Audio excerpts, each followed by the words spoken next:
कालभैरव जयंती शिव भक्तों का परम पावन उत्सव है। इस दिन समय के स्वामी भैरव की विशेष पूजा होती। भक्त प्रातःकाल जागकर स्नान करके व्रत का संकल्प लेते। दीप जलाकर धूप अर्पित कर भैरव प्रभु को भोग लगाते। गौ सेवा, कुत्ते को भोजन और साधु संतों का सत्कार होता। इस जयंती की कथा पुरातन ग्रंथों में विस्तार से मिलती। कथा समय की धार समझाती और अहंकार का बंधन तोड़ती। पुराने काल की स्मृति बनकर यह जयंती समाज मार्ग दिखाती। आज हम 5 प्राचीन कथाओं का सुगठित वर्णन सुनेंगे। प्रत्येक कथा में धर्म, नीति और करुणा का संगम दिखेगा। पहली कथा सृष्टि के आदिकाल की गौरवमयी घटना बताती। वह घटना है जब भैरव रूप प्रकट होकर मर्यादा स्थापित करते। ब्रह्मांड आरंभ में देवता ज्ञान और सृष्टि पर चर्चा करते। 4 वेदों की ध्वनि दिशाओं में मंगलवाणी से गूंजती थी। ब्रह्मा सृष्टिकर्ता थे और रचना में व्यस्त होकर गर्वित हुए। उनके मन में अदृश्य अहंकार धीरे धीरे तीव्र होने लगा। उन्होंने स्वयं को परम माना और विभूतियों का एकाधिकार जताया। विष्णु ने विनम्र होकर शिव तत्व को सर्वोच्च नाद रूप माना, किंतु ब्रह्मा ने विवाद किया और कठोर वचन बोलने लगे। देवसभा के मध्य तपप्रभा का संतुलन डगमगाने लगा था। तभी शिव की जटाओं से प्रलय के समान नाद उठा। उस नाद से भीषण तेजस्वी काला प्राण प्रकट होने लगा। प्रकट स्वरूप था कालभैरव, जो समय के चक्र अधिपति। उनकी कराल सुकोमल करुण भंगिमा में न्याय का तेज चमका। भैरव ने देवताओं को प्रणाम कराया और अनुशासन का स्मरण कराया। वे धीरे आगे बढ़े और ब्रह्मा से शांत भाव बोले, हे सृष्टिकर्ता, अहंकार अज्ञान का आवरण बन जाता है। सत्य के सिंहासन पर केवल शुद्ध विनय सुशोभित होता। ब्रह्मा ने तिक्त वचन कहे और अनुशासन का अपमान किया। तब भैरव ने मर्यादा हेतु कठोर किंतु करुण निर्णय लिया। उन्होंने ब्रह्मा का कलुषित पंचम शिर अहंकार सहित छेदन किया। छेदन मात्र से सबका मोह टूटा और ज्ञानदीप प्रज्वलित हुआ। देवसभाओं में मौन छा गया और विनय का चंदन महका। ब्रह्मा ने पश्चाताप किया और शिव शिक्षा को स्वीकारा। भैरव के हाथ में कपाल संलग्न होकर कपाल भिक्षा व्रत आरंभ हुआ। समय के स्वामी होकर भी वे दीन भाव से भिक्षुक बने। वे लोकांतरों में भिक्षा लेते और पाप हरते। यही से कपाल मोचन तीर्थों की महिमा विस्तृत मानी गई। देवता और ऋषि सब भैरव के सम न्याय से प्रसन्न हुए। उन्होंने समय की मर्यादा को ईश वचन जैसा स्वीकार किया। यह कथा बताती, अनुशासन के बिना सृजन अपूर्ण रह जाता। भैरव का छेदन अहंकार का विनाश और आत्मसम्मान का उदय। समय के साथ ज्ञान का संतुलन ही शिवमार्ग कहलाता है। भैरव जयंती इसी प्रथम प्राकट्य की स्मृति का दिन है। इस दिन हम भीतर का कलुष छोड़ने का संकल्प लेते। मन का पंचम सिर जो मिथ्या अभिमान बनता है, उसका छेदन सत्य साधना और सेवा से ही होता। पहली कथा यही पूर्ण नहीं होती, वह आगे बढ़ती। भैरव ने कपाल लेकर प्रायश्चित का कठोर व्रत धारण किया। वे नगर नगर गए और द्वार द्वार भिक्षा मांगी। किसी ने अनाज दिया, किसी ने प्रेम से जल दिया, किसी ने तिरस्कार किया तो समय ने उसे सुधारा। कालभैरव की चाल में विनम्रता और गरिमा साथ चलती। उन्हें देखकर पशु पक्षी भी शांत होकर पास आते। वे सबके माथे पर अदृश्य करुणा का लेप लगा देते। जब कपाल स्वीकार करेगा तभी व्रत की पूर्णता होगी। अनेक प्रदेशों से गुजरते हुए वे अवंतिका दिशा पहुंचे। धरती पर लघु कंपन हुआ और दिशाओं में नाद गूंजा। यही कपाल ने अन्न का दान ग्रहण कर तृप्ति स्वीकारी। व्रत पूर्ण हुआ और कालभैरव का तेज सौम्य हो गया। अब दूसरी कथा काशी की अमर मर्यादा का बखान करती। काशी की गलियों में अदृश्य भाव से भैरव निवास करते। लोग उन्हें काशी के कोतवाल और समय के रक्षक कहते। यह पद केवल शासन नहीं, करुणा और न्याय का दायित्व। मणिकर्णिका के तट पर अनादि ज्वाला सतत प्रज्वलित रहती। उसी ज्वाला की छाया में भैरव की कृपा बरसती। जो काशी आता वह पाप भार हल्का होते अनुभव करता, क्योंकि कोतवाल भैरव हर द्वार पर ध्यान से पहरा देते। दुष्ट वृत्ति वाले का प्रवेश रोका और पश्चाताप कराया जाता। भक्तिमय हृदय वाले को मार्गदर्शन और साहस प्रदान होता। एक बार काशी में भयानक महामारी की छाया छाने लगी। धर्मस्थलों पर मौन और गृहों पर चिंता का कुहासा था। साधु महात्मा गली गली दया की याचना लेकर घूमे। तभी एक वृद्धा ने कुत्तों को रोटियां बांटनी शुरू की। वह कहती, काशी के कोतवाल को भूखा नहीं होना चाहिए। वृद्धा की सेवा ने अदृश्य तरंगों में करुणा जगाई। रात्रि में किसी ने द्वार खटखटाया और धीमी वाणी बोली। वृद्धा ने द्वार खोला तो एक योगी मुस्कुराते खड़े थे। योगी ने कहा, काशी का धर्म तेरा साहस बढ़ाता है। कल तुझ पर किसी का रोग का स्पर्श नहीं होगा। वृद्धा ने हाथ जोड़कर धन्यवाद कहा और द्वार बंद किया। सुबह गली में लोगों ने देखा, महामारी का वेग रुका। साधुओं ने भैरव मंदिर में दीप जलाए और स्तुति की। वृद्धा ने भी प्रसाद बांटा और कुत्तों को खिलाया। लोगों ने जाना यह काशी के कोतवाल की कृपा थी। तब से अन्न क्षेत्रों में कुत्तों के लिए भी भोजन रखने लगे। भैरव के साथी श्वान को धर्म का आदर मिलता रहा। काशी की इस कथा से सेवा और करुणा की सीख मिलती। भैरव जयंती पर काशीवासी विशेष रात्रि जागरण भी करते। शास्त्र कहते, इस रात का ध्यान समय शोधन का योग है। स्मरण करते मन के भय धीरे धीरे जल बनकर बहते। प्रभु का नाम रोशन होकर हृदय में दीपक सा जलता। भैरव के चरणों में बैठकर ऋषि धर्म चर्चा करते थे। यही एक तपस्वी ने कठिन मौन व्रत लेकर साधना की। उसने देखा हर क्षण भैरव काशीवासियों की रक्षा करते। वह बोला, कोतवाल का पद ईश कृपा का मूर्त रूप। भैरव ने मुस्कुराकर कहा, सेवा ही वास्तविक राजदंड। तपस्वी ने प्रणाम किया और प्रजा सेवा का संकल्प लिया। कथा कहती, जो काशी में सत्य साधे वह मुक्त होता। कपाल मोचन तट पर स्नान करके दोषों का क्षय होता। यह दूसरी कथा सबको दृढ़ प्रार्थना और सेवा भाव सिखाती। अब तीसरी कथा अवंतिका नगरी उज्जैनी की बात कहेगी। अवंतिका में प्राचीन काल से भैरव की विशिष्ट आराधना होती। नगर के राजा न्यायप्रिय थे पर शत्रु भय से व्याकुल थे। चारों दिशाओं से डाकू व्यापारियों पर अत्याचार कर रहे।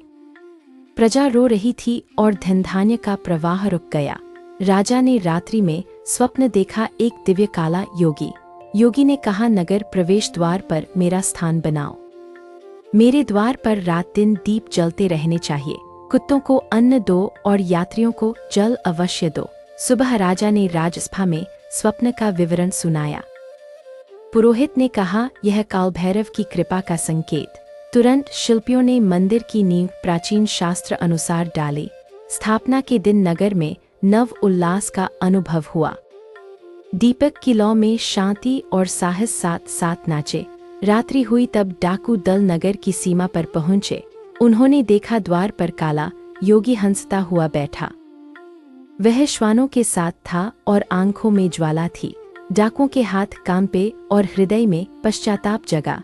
उन्होंने शस्त्र गिराए और क्षमा मांगते हुए पीछे लौटे। राजा ने अगले दिन प्रजा संग धन्यवाद उत्सव आयोजित किया। भैरव मंदिर में अर्पण हुआ और अन्न क्षेत्र खोला गया। यात्रियों को निःशुल्क भोजन और रात में शयन की व्यवस्था। श्वानों के लिए भी जल छाया और भोजन तय रहा। समय बीता, नगर समृद्ध हुआ और व्यापार पथ सुरक्षित हुए। भैरव की कृपा से राजा में दया और दृढ़ता बढ़ी। एक दिन गुप्तचर ने बताया, दुर्ग के पास विपत्ति मंडरा रही। अचानक सूखा पड़ा और कुव्यापारियों ने अन्न रोक रखा। राजा ने भैरव मंदिर जाकर मौन प्रार्थना के आंसू बहाए। रात्रि में भक्तों ने भैरवाष्टमी का जागरण आरंभ किया। मध्यरात्रि को बादल घिर आए और पहली बूंदें पड़ी। सुबह खेत हरे और भंडार पुनः अन्न से भर गए। कुव्यापारियों ने अपराध स्वीकार कर प्रजा से क्षमा मांगी। राजा ने उन्हें सेवा दंड दिया और गौशाला बनवाई। भैरव की मूर्ति पर तिल के दीप से आरती हुई। मंदिर के तिलक में साहस और विनय दोनों बसते। उज्जैनी की गलियों में भैरव बाबा की ध्वनि गूंजी। यात्रियों ने कहा, यहाँ सुरक्षा और दया का अनोखा संगम। राजा ने उत्तर दिया, यही काल भैरव की सच्ची शासन पद्धति। वह शासन भीतर के भय का उपशमन पहले करता, फिर बाहरी विकार स्वयं समय के साथ हट जाते। यह तीसरी कथा नगरपालन और करुणा की नीति बताती। अब चौथी कथा ऋषियों के वन और असुर के आतंक। घना वन था जहाँ तपस्या की शीतल वायु बहती। वहाँ एक असुर आया जिसने नाद और लय बिगाड़ी। वह काल भ्रम फैलाकर ऋतुओं की चाल उलट देता। धान पकने से पहले ओलावृष्टि और सूखा साथ आता।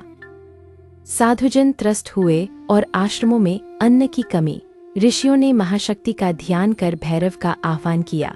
ध्यान से कराल सौम्य तेज का अद्भुत मिलन प्रकट हुआ। भैरव प्रकट होकर बोले, समय के साथ छेड़छाड़ अपराध है। असुर हंसा और बोला, मैं काल को मोड़ दूंगा। भैरव ने त्रिनेत्र की दृष्टि से भ्रमजाल को भस्म किया। उन्होंने असुर को समयचक्र का सहज नियम समझाया और चेताया, किंतु असुर ने फिर ऋतुचक्र में हिंसा फैलानी चाही। तभी भैरव ने जयध्वनि के साथ कठोर निर्णय सुनाया। उन्होंने असुर का पाश तोड़ा और मन का गर्व छीना। असुर भूमि पर गिरा और रोकर क्षमा याचना करने लगा। भैरव ने कहा, सेवा कर और बीज बांटकर प्रायश्चित कर। असुर ने गांव-गांव जाकर किसान की मदद करना शुरू किया। ऋतुचक्र स्थिर हुआ और खेतों में गीत फिर गूंजे। साधुजन ने भैरव के नाम वृक्षारोपण का संकल्प लिया। हर शिशु के नाम भैरव चिन्ह मन में अंकित किया। कथा बताती, समय से मित्रता ही सच्चा वैराग्य कहलाता। जो समय को साधता वह जग को सहज साधता है। जो समय तोड़ता वह स्वयं टूटकर दीन हो जाता। भैरव जयंती पर किसान बीज पूजा और हल की आरती। वनवासियों ने ढोल पर लय स्थापित करने का उत्सव किया। असुर ने भी प्रसाद बांटा और कटुता का बीज छोड़ा। सभी ने महसूस किया, दंड से बड़ा परित्राण सेवा होती। अब पांचवी कथा प्राचीन आश्रमों की दीपशिखा सुनाती।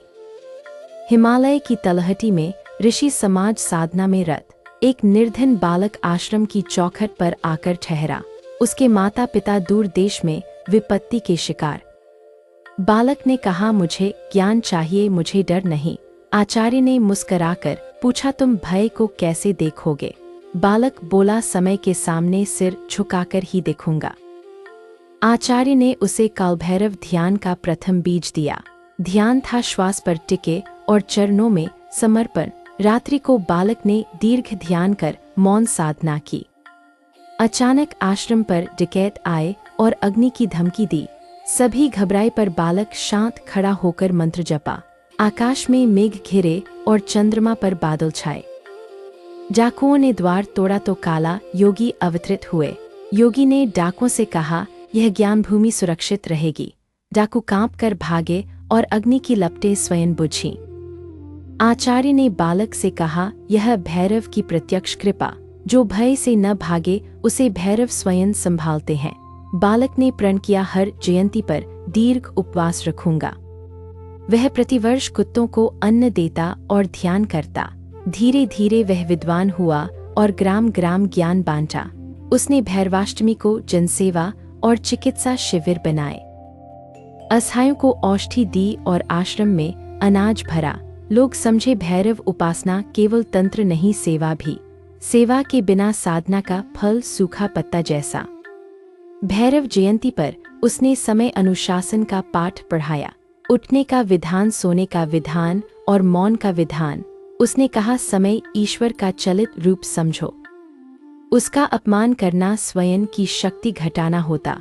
उसका सम्मान करना स्वयं को प्रकाशित करना होता। पांचों कथाएं मिलकर एक ही मूल अर्थ कहती। अहंकार का छेदन करो और समय से मित्रता करो। सेवा और साहस से ही भैरव की प्रसन्नता मिलती। कुत्तों की सेवा से करुणा का द्वार स्वयं खुलता। वृद्धों की सहायता से घरों में मंगल प्रसन्नता आती। तप और त्याग से भीतर का भय धीरे गलता। भैरव जयंती पर दीपक जलाकर मन का अंधकार मिटाओ। दोषों की सूचियां नहीं, केवल समर्पण का दीप जलाओ। शिव के चरणों में बैठकर कालभैरव का नाम जपो। आपका पथ सरल होगा और जीवन मंगल से भर जाएगा। रात के अंतिम प्रहर में मौन ध्यान अवश्य करो। मन के विस्तार में भैरव का करुण नाद सुनेगा। वह नाद तुम्हें सत्य, सेवा और विनय सिखाएगा। कथा का फल सुनकर समाज में सद्भावना जागृत होगी, कलह शांत होंगे और श्रम से समृद्धि के बीज फलेंगे। उत्सव के बाद भी नियम का पालन जारी रखना, यही भैरव उपासना का सच्चा और स्थायी प्रतिदान है। आज की सुनाई कथाएं आपके घर में प्रकाश भरे, आपके हृदय में साहस और करुणा का संगम बसे। काल भैरव जयंती की पावन शुभकामनाएं और सत्कर्मों का संकल्प सदा स्मरण रहे। समय ही शिव का चलित स्वरूप, उसकी गोद में बैठकर ही जीवन का सार मिलता। नम्रता स्वीकारो, सेवा अपनाओ और भय को त्यागो। भैरव कृपा से तुम्हारा मार्ग उज्जवल और सरल बने। कथा समाप्त नहीं होती, यह जीवन भर चलती। हर सुबह नया पृष्ठ और हर रात नई आरती। हृदय के मंदिर में भैरव दीप सदैव प्रज्वलित रखो, यही हर कथा का सार और साधक का आधार। अब श्रद्धा से प्रणाम करें और भीतर की यात्रा आरंभ। शिव भैरव का जयघोष करें और सबके कल्याण की कामना।